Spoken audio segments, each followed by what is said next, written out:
நகைக்கிறார்கள்.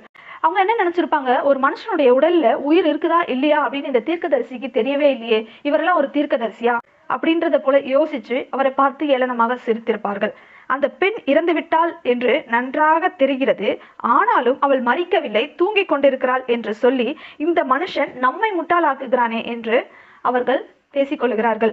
இப்போ இங்க யாருமே இயேசு சொல்வதை நம்ப தயாராக இல்லை.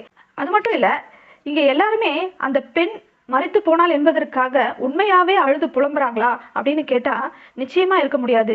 ஏன்னு சொன்னா, இப்ப அவ மரிக்கல, நித்திரையா தான் இருக்கிறான்னு சொன்னா அவங்க சந்தோஷப்படணுமா இல்லையா? அவங்க சந்தோஷப்படலையே. அவங்க எல்லாம் அவரை கேலி பண்ணி சிரிக்கிறாங்க.